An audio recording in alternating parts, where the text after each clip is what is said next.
샬롬 샬롬 샬롬 샬롬 샬롬. 하나님 사랑합니다. 여러분 주 안에서 사랑합니다. 오늘 스가랴 9장 말씀이죠. 시온에 따라 크게 기뻐할지어다. 기쁜 소식을 전합니다. 내가 에브라임의 병거와 예루살렘의 말을 끊겠고 전쟁하는 활도 끊으리.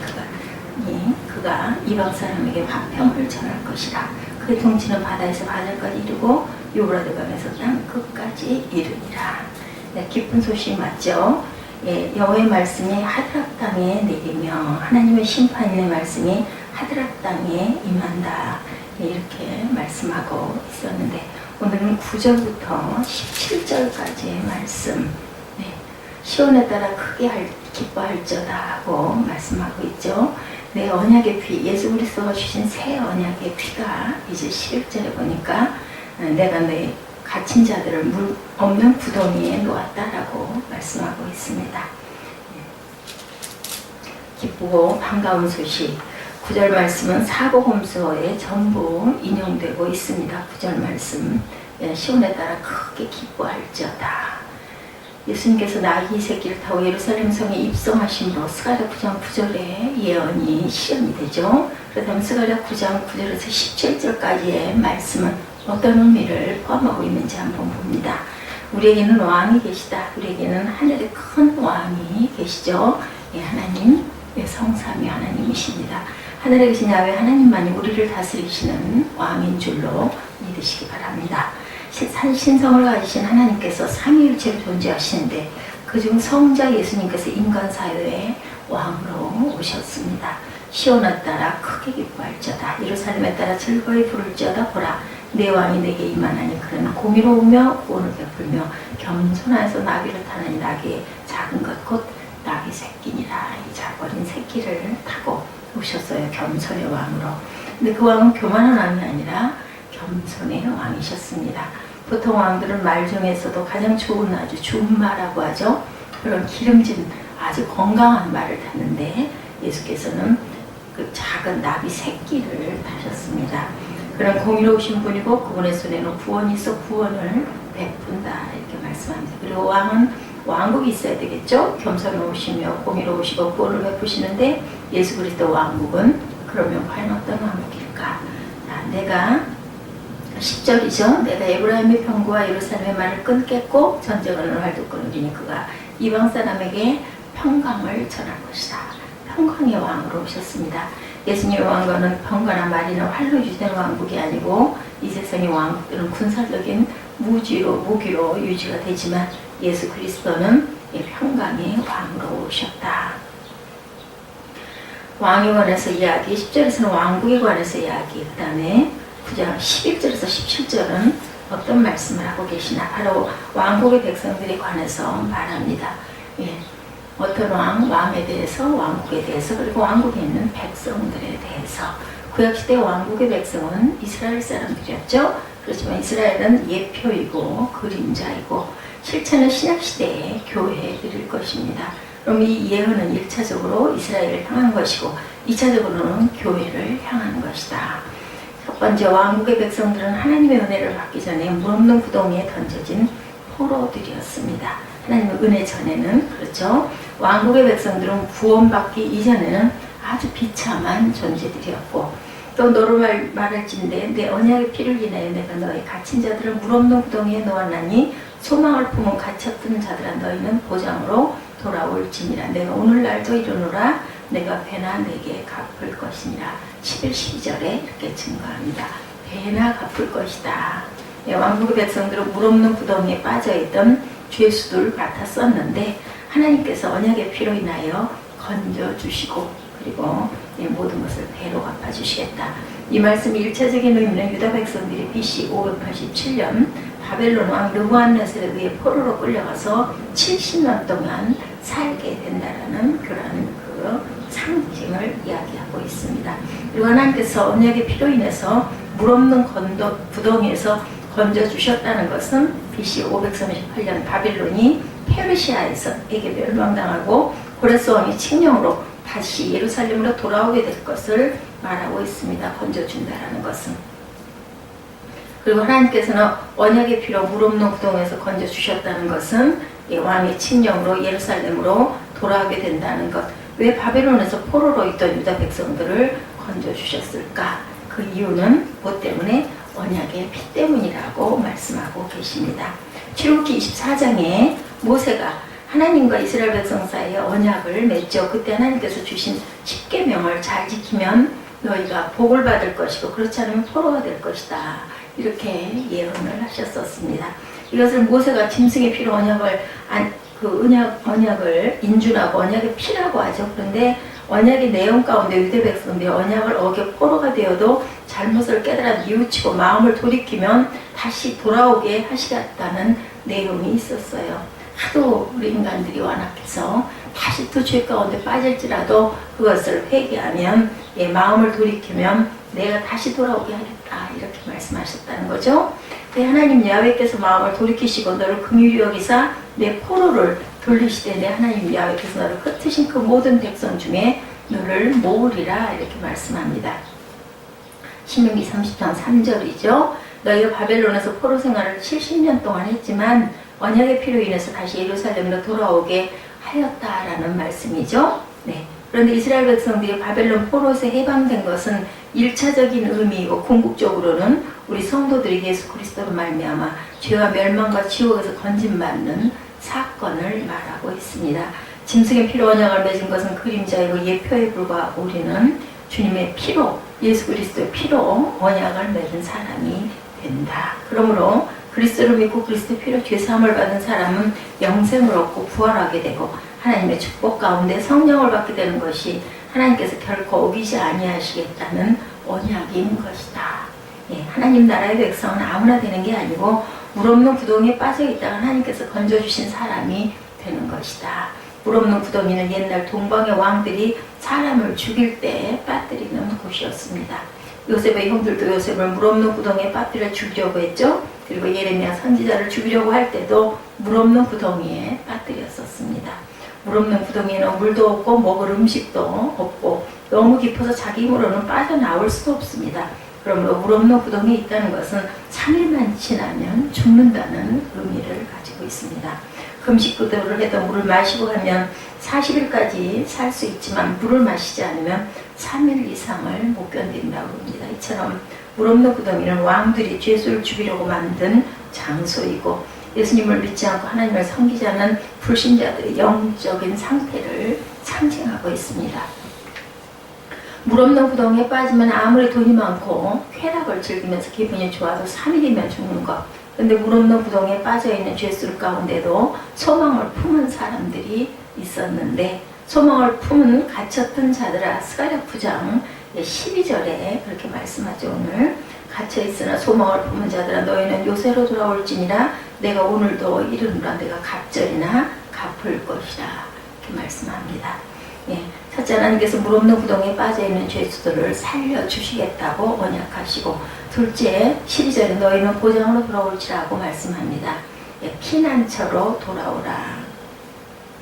여기서 요새로 세번역에서는 요새로 돌아올지라 옛 그 성경 버전에서는 보장으로 돌아오라. 피난처로 돌아오라.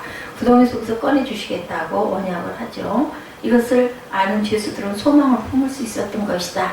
하나님께서 죄인들을 위해 마련해 주신 피난처는 예수 그리스도이신 줄로 믿습니다. 아멘. 예수님 외에는 다른 피난처가 없습니다. 시편 61편 3절이죠. 주는 나의 피난처시여 원수를 피하는 견고한 망 되심이니라 이렇게 증거합니다.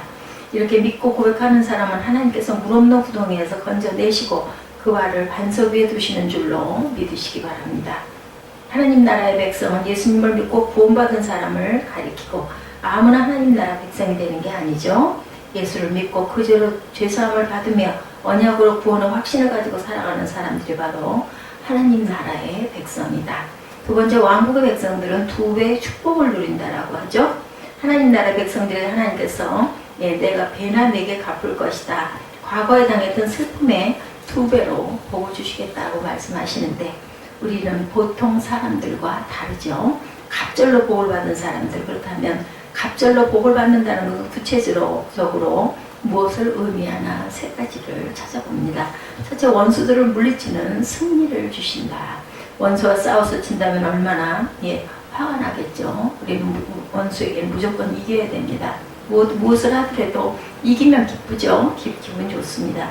내가 유다로 당긴 화를 삼고 에브람을 먹인 살을 삼았으니 시온아 내가 내 자식을 격동시켜 헬라 자식을 치게 하며 너를 용사의 칼과 같게 하리라. 13절에서 15절에 증거합니다. 야훼께서 그 위에 나타나 그 살을 번개같이 쏘아내실 것이며 주 야훼께서 나팔을 불리시며 남방 회리바람을 타고 행하실 것이라. 만군의 야훼께서 그들을 호위하시리니 그들이 원수를 삼키며 물맷돌을 밟을 것이며 그들이 피를 마시며 즐거이 부르기를 술 취한 것 같이 할 것인즉 피가 가득한 동요와도 같고 피 묻은 재단 모퉁이와도 같을 것이라. 15절이죠. 그냥 봐서는 무슨 말인지 무슨 뜻인지 잘 알 수가 없습니다. 하나님께서 함께 하셔서 원수와의 싸움에서 이기게 하신다는 말씀인데 여기서 유다를 활로 삼으시고 에브라임을 화살로 삼으신다 이렇게 말씀합니다. 그리고 시온의 자식을 격동시켜서 헬라 자식을 치게 한다. 이것이 무엇을 의미하나 BC 167년에 일어난 마카비 혁명을 뜻하고 있습니다. 헬라에는 알렉산더 대왕이라는 유명한 왕이 있었죠. 알렉산더 대왕은 점령할 나라가 없어서 억울하다고 할 정도로 아주 승승장구하는 대단한 왕이었습니다. BC 336년에 왕이 되어서 20살에 전 세계를 지배하는 대왕이 됐습니다. 그런데 세계를 점령하고 10년 만에 죽습니다. 알렉산더의 부하로 있던 4명의 장군들을 중심으로 나라가 갈라지게 되죠. 마케도니아는 카산더가 갖고 터키 쪽은 리시마코스가 갖고 팔레스타인 땅을 중심으로 북쪽 시리아는 셀루시드가 장악하고 남쪽 애국은 톨레미가 장악을 합니다. 그런데 팔레스타인 땅을 가지고 셀루시드와 톨레미가 전쟁을 벌였습니다. 다니엘 11장에 이 전쟁이 기록되어 있죠. 원래 팔레스타인의 땅은 톨레미가 지배하고 있었는데 톨레미는 유다 백성들이 야훼를 섬기는 것을 핍박하지 않았습니다. 그렇지만 셀루시드 왕조의 사람들이 톨레미를 밀어내고 BC 200년에 팔레스타인을 차지하자 유다 백성들을 탄압하기 시작을 합니다. 그 중에 BC 175년에서 164년까지 통치한 안티오코스 에피파네스가 가장 악했었습니다. 이 사람이 애굽을 치다가 실패하자 돌아오는 길에 예루살렘에 돌아와 성경을 불태우고 유대인의 절기를 금하고 성전에는 제우스 신상을 세워서 돼지의 피로 제사를 드리게 합니다. 그렇게 야훼 하나님을 완전히 모독하죠. 이런 상황에서 안티오코스에게 잘 보여서 대제사장이 되려고 했던 제사장도 있었습니다. 그런데 이때 하나님께서 말씀하신 대로 한 집안을 격동시켜 이들과 맞서 싸우게 하시죠. 모딘이라는 동네의 제사장이었던 마따디아스는 아들이 5명이 있었는데 이들이 유대인 중에서 돼지의 피로 제우스 신에게 생제사를 드리는 사람을 죽이면서 혁명을 마카비 일으킨 혁명이 바로 마카비 혁명이다. 그리고 마따디아스의 집안을 하스몬이라고 부릅니다. 마따디아스는 1년 만에 죽고 5명의 아들들이 중심이 되어서 많은 경건한 유대인들이 이 마카비 혁명에 가담을 하게 됩니다. 오직 자기 하나님을 아는 백성은 강하여 용맹을 바라리라. 다니엘 11장 32절이죠. 하나님을 아는 백성들은 신앙의 핍박이 올 때 강하고 용맹을 바라는 것이다. 결국 이들은 3년 만에 이 전쟁에서 승리하게 되고 시리아 군대를 쫓아내고 독립국가를 이루게 됩니다. 유대인들은 이 사건을 마카비 행전에 기록해냈고 수전절에 이것을 읽어주었다고 합니다. 어떻게 작은 숫자로 큰 왕국인 시리아를 이길 수 있었을까? 그것은 하나님께서 보호하셨기 때문이죠. 하나님께서 친히 나팔을 불어 군대를 소집하고 번개처럼 화살을 쏘아 시리아 군대를 멸망시킨 것이죠. 스가랴 9장 15절에 나타나 있습니다. 만군의 야훼께서 그들을 호위하시니 그들이 원수를 삼았다라고 얘기하죠. 피가 가득한 동요와 또 피 묻은 제단 모퉁이와 같을 것이라 원수를 삼켰다라고 말씀을 합니다.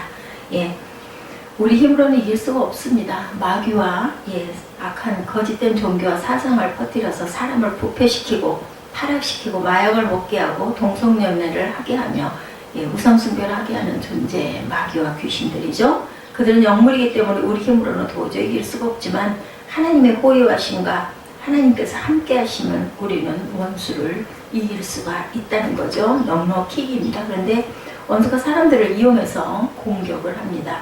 그래서 직장에서도 원수가 생기고 가정에서도 원수가 생기지만 어떤 원수라도 우리는 하나님이 함께 하시면 이길 수 있다. 둘째, 특별한 사랑을 주셨습니다. 이날에 그들이 하나님 야훼께서 그들을 자기 백성의 양떼같이 구원하시니 그들이 면류관의 보석같이 야훼 땅에 빛나리라. 16절에 증거하고 있습니다. 면류관도 좋은 것인데 면류관에 박힌 보석은 또한 얼마나 귀한지. 그런데 하나님께서 우리는 면류관에 박힌 보석처럼 귀하게 여기신다고 우리 모두를 그렇게 말씀합니다. 누가 여러분들에게 당신은 누구냐고 물어보면 우리는 면류관의 보석들입니다. 이렇게 대답을 하셔도 됩니다. 무슨 면류관? 구원의 면류관. 그렇습니다. 셋째, 대를 이을수록 번영하는 축복을 주신다. 그의 형통함과 그의 아름다움이 어찌 그리 큰지 소녀는 곡식으로 강건하며 처녀는 새 포도주로 그리하리로다. 17절이죠. 자녀들이 잘못되면 예수님을 어떻게 믿어서 자녀들이 저러냐. 특히 목회자들 자녀들 저도 마찬가지입니다. 그래서 자녀들을 어떻게 하면 바르게 자랄까가 목회자들의 가장 큰 모든 사람들의 고민이기도 하겠지만 특별히 목회자들은 본이 되다 보니까 이런 고민을 하게 되죠. 17절에서 우리가 위로를 받을 수 있는 것, 그죠? 대를 이을수록 번영하는 축복을 주신다. 소년과 처녀라는 그 초년은 자라나는 신세대를 가리키죠. 자라나는 하나님 나라의 백성들에게 하나님께서 복을 주시겠다. 17절에 이렇게 증거합니다. 청년을 새 포도주는 처녀를 강건하게 하리라. 청년과 처녀로 나타납니다. 그래서 제가 말씀을 붙들고 하나님께서 복을 주실 것이 내가 걱정할 필요가 없다고 우리는 위로를 받고 생각을 하기도 합니다. 하나님께서 원수를 이기게 하시고 면류관의 보석처럼 사랑해 주시고 우리 자녀들에게 복을 주시겠다고 오늘 스가랴 9장 17절에 증거하고 있기 때문이죠. 왕국의 백성들은 하나님을 향해 두 가지의 반응을 보입니다. 우리가 하나님으로부터 이렇게 승리와 사랑과 축복을 받으면 하나님께 어떤 반응을 우리는 보여야 할 것인가. 스가랴 9장에서 하나님 나라의 백성들은 두 가지의 반응을 15절을 보이죠. 피가 가득한 도미와도 같고 피 묻은 제단 모퉁이와 같을 것이라. 도미라는 것은 커다란 양도미를 말하죠. 이스라엘 백성들이 희생제사를 드리면 그 피를 도미에 받는데 그 피가 가득하다라고 증거되어 있습니다. 이것은 백성들이 제물을 많이 드리고 감사가 많았다는 것을 뜻하죠. 하나님 나라의 백성들은 감사를 입에 달고 다녀야 됩니다. 지금 날씨가 점점 더워지고 있습니다. 이상기온이죠. 그렇게 더울 때가 아닌데 에어컨을 틀어야 할 정도로 더운 날들이 많이 있습니다. 하나님의 나라의 백성들은 그러함에도 우리가 감사해야 되겠다. 더더 감사하고 그리고 자녀들이 내가 말하는 만큼 귀한 성과가 없어도 학교를 떨어져도 대학을 입시를 떨어져도 감사하고 남편이나 아내가 그 서로에게 아주 아픈 상처를 줘도 감사하고 계속 감사하다 보면 악귀가 떠나가고 축복이 오게 된다는 거죠. 번제단이 사각으로 되어 있는데 모퉁이에 뿔이 달려 있죠. 이 뿔에 피가 묻어 있는데 이것을 제사장들이 헌신했다는 것을 상징을 합니다. 결국 피 묻은 제단 모퉁이는 헌신하는 일꾼들이 많아졌고 백성들이 속죄하고 경건하게 살려고 했다는 건데 하나님 나라의 백성들은 감사하고 헌신하고 경건해야 한다라는 의미를 가지고 있죠. 그리고 하나님의 선하심과 아름다움이 얼마나 큰지 찬양해야 된다. 그의 형통함과 그의 아름다움이 어찌 그리 큰지 17절에 이렇게 증거하죠. For how great is his goodness and how great is his beauty. 아주 단어만 봐도 기분이 좋아지고 아름답습니다. 아무리 힘들고 어렵다고 해서 하나님을 우리는 원망해서는 안 된다. 왜 자신을 괴롭히는지 모르겠다고 말하지 말아야 되겠죠. 연단이 우리에게 소망을 주시고 우리를 단단하게 하십니다. 자기 허물과 잘못은 어려움이 온 것이지 왜 하나님을 탓해서는 안 되겠죠. 우리의 허물과 잘못으로 인해 죽지 않고 살아있음을 우리는 감사해야 되고 하나님은 선하심이 아름다우신 분이고 이것을 찬양하는 하나님의 자녀들이 돼야 되죠. 우리 하나님께 그러함에도 이렇게 살게 하여 주심을 감사합니다 할 줄 알아야 되겠다. 우리는 물 없는 구덩이에 살면서 얼마 안 가 지옥에 떨어지는 존재들이었었는데 하나님께서 피난처이신 예수 그리스도를 보내주셔서 우리를 구원해 주시고 우리에게 승리와 사랑과 축복과 영생을 주셨다는 것, 얼마나 감사한지요. 그것도 값없이 주님의 핏값으로 입술로 고백하고 우리가 마음을 아버지께 돌이키고 예수 그리스도를 구원해 주라고 믿고 인정하기만 하면 우리는 구원을 받고 영생의 축복을 받게 된다. 영원히 살게 되죠. 우리가 이렇기 때문에 어떤 상황이라도 내가 비록 오늘 아프고 힘들고 아주 그 환난에 있는 상황이라 할지라도 하나님께서 그래도 이렇게 세워놔 주시고 하나님을 알게 해주시고 하나님의 나라를 바라볼 수 있게 해주시니 감사합니다 하고 우리가 감사할 줄 아는 그러한 저와 여러분들이 되셔서 하나님의 영원한 축복을 받으시기를 주님의 이름으로 축복합니다.